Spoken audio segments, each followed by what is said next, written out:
Kembali lagi di Cerita Cinta Channel. Jangan lupa like, comment, and subscribe ya. Terima kasih. Tanpa terasa, mereka sudah sampai di depan tempat tinggal Kara. Gadis itu langsung masuk dan membuatkan kopi untuk suaminya. Sedangkan Aska harus rela menunggu di luar karena Kara tidak mengizinkannya masuk.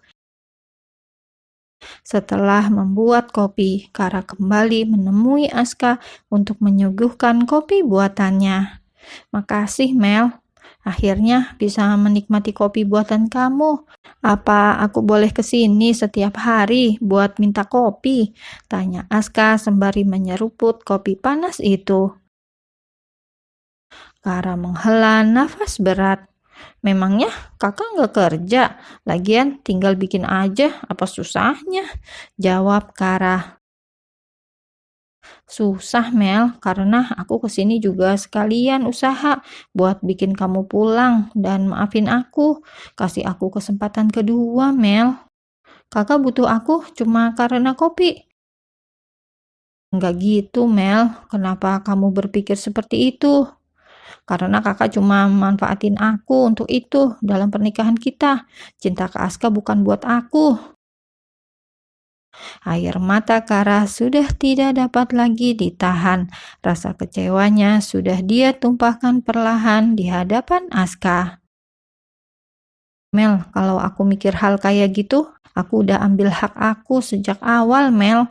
Kalau kamu mikirnya aku kayak gitu, aku bersumpah gak akan memperlihatkan itu lagi di depan kamu. Apalagi sampai menyentuh kamu tanpa kamu minta. Walau sebenarnya itu hak aku. Tapi aku tidak seperti itu, Mel. Kara menatap suaminya dengan air mata yang tak henti mengalir. Otaknya membenarkan apa yang laki-laki itu katakan, tapi hatinya tetap menolak.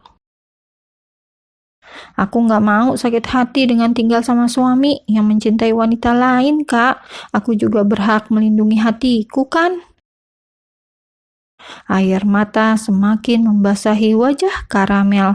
Gadis itu memang seharusnya menumpahkan segala unek-unek di hatinya dan menyelesaikan masalah dengan bicara dari hati ke hati, bukan dengan menutup rapat apa yang ada di hati dan mencari pembenaran sendiri.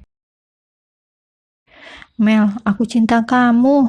Aska kini berlutut di depan Kara. Dia menghapus wajah basah itu dengan tangannya.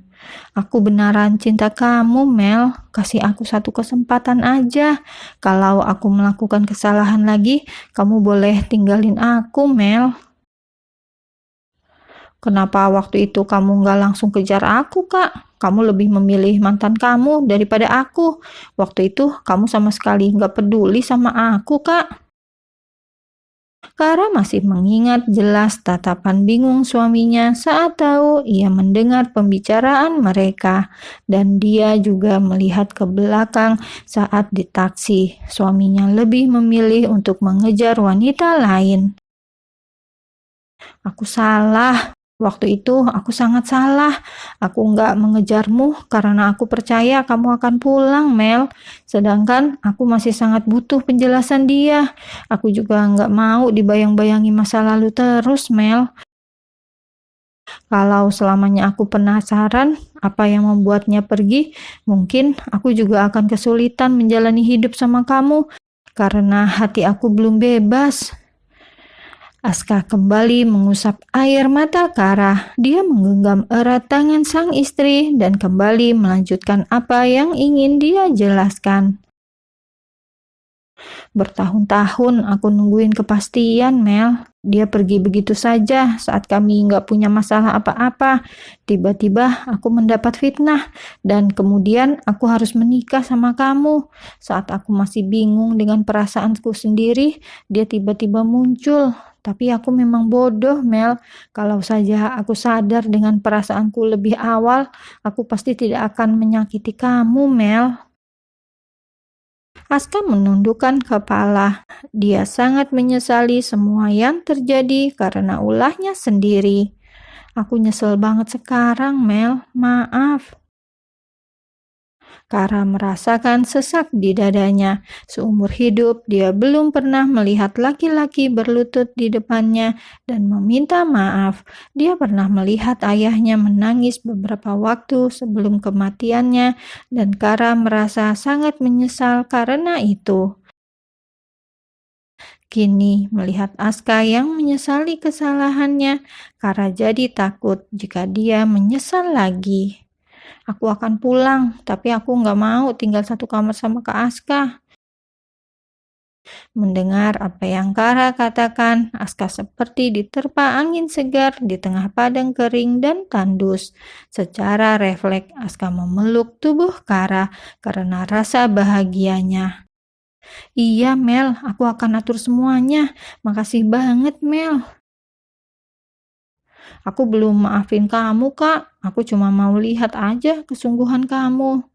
Setidaknya aku punya satu kesempatan untuk memperbaiki hubungan kita, Mel.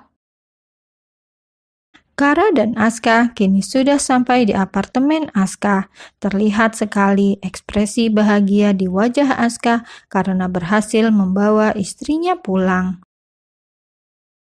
Aku akan tidur di kamar sebelah, kamu bisa tidur di kamar kita, kata Aska sambil membuka pintu kamar tidur mereka.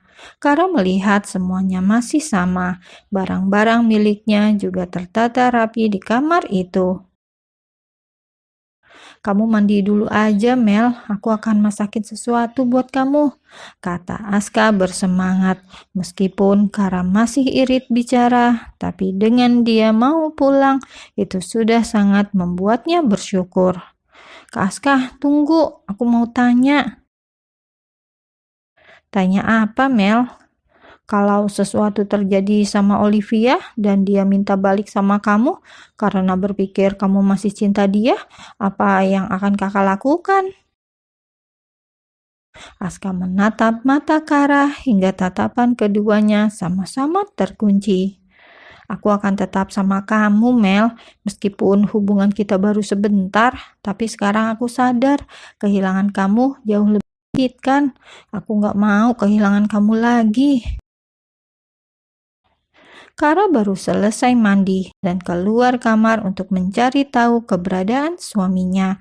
Laki-laki itu sedang sibuk memasak makanan spesial untuk makan malam. Selama hampir 3 bulan menikah, baru kali ini Kara melihat sendiri suaminya bisa memasak. Kara duduk tenang di kursi makan, membuat Aska tersenyum menatapnya. Kara tampil cantik tanpa riasan, rambutnya digelung ke atas menambah kesan cuek pada gadis yang telah beberapa hari ini Aska rindukan. Aku bikinkan kamu susu sambil nunggu masakannya matang. Kamu minum dulu ya, kata Aska yang kemudian menyodorkan segelas susu hangat untuk sang istri. Kakak bisa masak. Gelas susu itu telah berpindah ke tangan Kara dan siap meluncur ke tenggorokannya. Bisa dong, nanti kapan-kapan kita masak bareng Mel.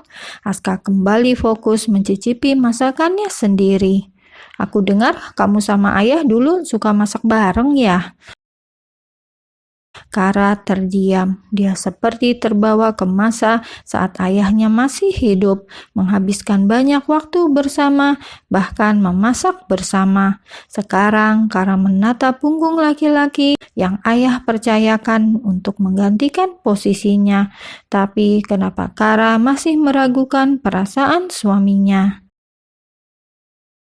Kakak tahu dari mana? Tanya Kara. Aska menyajikan hasil masakannya ke piring dan kemudian duduk di depan Karamel. Ayah sudah banyak cerita soal kamu, jawab Aska sambil tersenyum. Karamel, ayah ingin kamu menyelesaikan kuliah. Itu yang ayah minta dari aku. Ayah mau kamu tetap bisa kuliah walaupun kita menikah. Aku akan lanjutkan kuliahku sambil kerja, kata Kara masih dengan ekspresi datar. Kara mulai kembali kuliah seperti biasa. Aska mengantarnya sampai ke depan kampus karena sejak Kara menghilang, dia sudah mengundurkan diri. Melihat kedatangan Kara, Arsya berlari menemui gadis itu.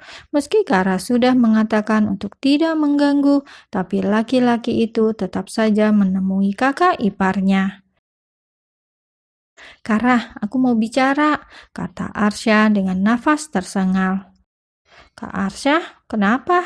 Sadar situasi, Arsya mengajak Kara ke taman belakang kampus yang lumayan sepi.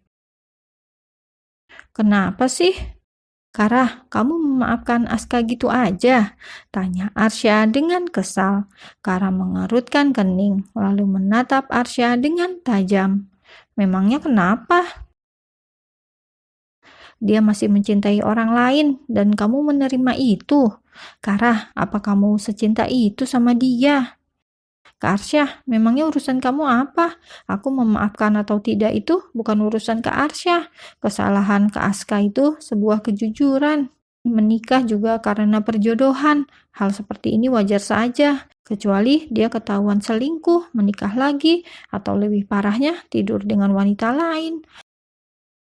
Lagi pula semua orang berhak mendapatkan kesempatan kedua. Dia suamiku dan aku lebih mengenal dia daripada Kak Arsya. Kamu orang lain yang gak berhak ikut campur." Kara meninggalkan Arsya yang berusaha menarik tangannya. Akan tetapi Kara sama sekali tidak peduli dengan adik iparnya itu.